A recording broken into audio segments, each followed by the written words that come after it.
Takže čaute ľudia, ahojte, dneska vás tu vítam opäť pri novom videu, ale dneska to bude špecialitka, pretože už nehráme Roblox, ale konečne už sme sa vrhli na to slávne BMG. Takže viem, že už ste to steli dlho, lebo už som vám extrémne to dlho sľuboval. Inak ďakujem vám za neskutočnú podporu, 15 odoberateľov, veľmi si toho vážim aj tie zliadnutia na tom Elvisovi a Ele, ďakujem veľmi. Určite budú aj s nimi ešte videá. No a dneska som sa rozhodol, že by sme mohli testovať toto autíčko tu za mňou. Bum! Je to BMW X7, nové po facelifte v M pakete. Takéto krásne, karbonové prvky má. Takže fakt nádherné. A tento mod je veľmi pekne prepracovaný, lebo tak keď si naštartujeme, tak pekne má odklápacie zrkadlo, peknú animáciu, má displej. Potom okná sa dajú otvárať, áno. Zadný kufor, takto cez dvere.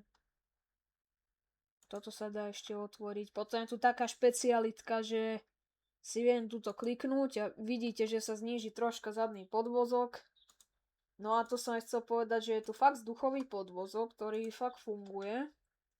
Že tu si ho dám s týmto gombíkom na najmenšie, na strede a na najvyššie. Takže keď si dáme na najvyššie, tak sa pekne takto nafúkne, sa zdvihne a keď si dáme na normálne, tak je to proste regulár. Takže takto to dá ako vyzerá. Dneska by som chcel nejaký offroad vyskúšať, ako sa to správa na lade, ako sa to šoferuje a také základné veci. Inak fakt je to prepracované, vidíte, že všade sú tie modré také štvorčeky a to znamená, že sa dá všetko otvárať. Strešné okno. Aj tieto. Aj zadné sedačky sa dajú sklopiť tieto. Tiež veľmi pekné. Takže áno, je to tu dosť pekne urobené. Viem, že zvuk asi nebudete počuť, ale je to 8 válec a ten veľmi krásne to znie. No a túto, čo mám toto, to ESC, tak tu si viem všelijaké režimy prepínať na komfort, sport, alebo proste offroad. Že zrýchlenie. No, dobre na SUVčko celkom, však je to dosť ťažké auto. Na to, že je to ešte základe, len je to zvonka porobené. Pekné autíčko, pekná X7. Že mohli by sme sa vrhnúť na ten offroad. Že aj podvozok, že či bude pekne odprúžený, to ma dosť zaujíma. Tam si nafúknem na maximum podvozok. A uvidíme. Dobre, už sme tu. Tu pekne potom postojím. Dobre, idem. Toto tiež vyskúšame, ale neskôr najprv chcem toto prejsť. Že či bude prúžiť. Zastavím pekne. No a výstražné si to hodí, keď prudko zastavíte. Veľmi pekne. Ja som sa rozhodol, že by som chcela takéto dačo natáčať, že takto hodnotenie módov všelijakých prepracovaných alebo nejaké drifty. No viem dobre driftovať. A možno, že budú nejaké videá aj s volantom, lebo mám aj volant. Takže dá sa všeličo vymyslieť. No podvozok nám veľmi pekne prúží. Cikoky. Dobre. Toto mám rád u tých módov. Že je to pekne odprúžené. Nie je to len tak narýchlo urobené. Joj. Dobre. Dobre odprúžené. Inak hrám to cez ovládač Xboxový. Lebo tak som aj najlepšie naučený to hrať. Ty kokos, ale veľmi pekne to prúži. Takže hovorím, že potom ten budúci týždeň to bude dačo z kamiónu, z Talianska a tak. Takže určite verím, že aj to vás bude baviť. Len neviem, že či budú vychádzať normálne videá, ale skôr pravdepodobne asi shorty. Lebo tak na mobile je to troška náročnejšie postrihať. Takže asi len shorty budem dávať, no. Si kopí, ale fakt dobre vyzerá tá X7, akože pekný je to mód z Modlandu. A ja už mám veľmi veľa odtiaľ módov. Pozrite aj teraz ten podvozok. Nádherne to prúži veľmi. Joj. No toto som zvedavý, že či vyjde, ale tak malo by to pohode výjsť. Keď tak ja si to ešte naklikám, tie offroad módy. Eco Pro. Je to aj hybrid. Takže funguje aj, že sa vám vypne motor a pôjde len normálne na elektriku. A keď stlačíte plný plyn, tak tedy by sa vám mal zapnúť normálny. Ja, jak nič, pozrite, jak nič. To vyšlo. Juj. Dobre. Takže offroad to pekne zvláda, to som prekvapený. Som ešte dal na maximum ten podvozok, že ak to prúži. Jaj. Nevadí, akože chcem vyskúšať aj crash test, takže toto sa mi aj hodilo, júj. Lebo chcem vyskúšať aj nejaký crash test, že pri 100, potom pri 150 a tak, no... Dosť som išiel za to pomály a tak toto hneď rozbilo. Tak nevadí, tu sa môžeme rozbehnúť a skúsiť dať 100. Urobíme crash test a potom ešte chcem vyskúšať, že či sa s tým dajú dať nejaké drifty na snehu. Tak ale určite je to 4x4, takže malo by sa dať v pohode.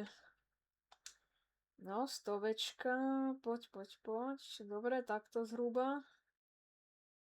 Teraz som zvedavý, že ak to bude vyzerať ten crash. Joj. No tak vodič by bol jednoznačne mŕtvý, to na 100%. Ale dobre, len škoda, že sú neurobené airbagy, no. To kebyže je urobené, tak by to bolo ešte krajšie. Takže ideme na ten sneh. Odskúšame to aj tam. Nielen na offroade. A... Tak no. Potom ešte dačo vymyslíme. No, čo je bavoráčik? Bojuj. Bavoráky sú veľmi pekné auta, by som chcel. Keď budem dospelý. Lenže to už určite nebudú existovať takéto, ale to budú určite elektrické. Ale hovorím, že tieto BMW módy, tieto sú veľmi pekné. To je dosť pekne prepracované. A keď chcete, ja vám aj ukážem. Ja mám extrémne premódované BMG. Sa pozriete, aha. Tak môžeme potom aj Audiny testovať. Extrémne veľa módov. Dodge Chargery, Hyundai, Hondu, Nissanov, Mercedesy, Golfíkov, aj Oktávku jednotkovú. A mám tu aj Subaru a tieto dve Supry, to sú...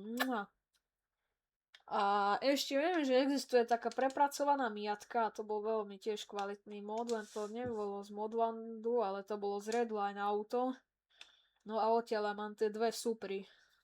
Tu MK4 a tu MK5 a tie sú eno ňuňo. Aj toto BMW, nehovorím, aj tieto BMWčka sú pekne urobené. Tak ale to je viacej prepracované, tá Supra. Lebo tá sa dá aj zamknúť a toto sa nedá, ale nevadí, aj toto je dosť pekné, stačí. No takže ja tu vypnem trakciu, skúsime to, ale takto pôjdu driftíky pohode. Teraz čo, zadok žene? No, je to 4x4, či? No hej. Len sa to veľmi ťažko ovláda oproti ostatným autám, neviem pretože či je to SUV alebo why. No, idú, len ja viem driftovať so Suprova s takými a na suchu. Lebo ten plat to, tu sa veľmi ťažko driftuje, ľudia to, Preto sú to neviem moc toto dobré drifty. Ja som to len chcel otestovať a fúr sa zapínajú tie výstražky. Prečo? Nechcem, aby ste svietili.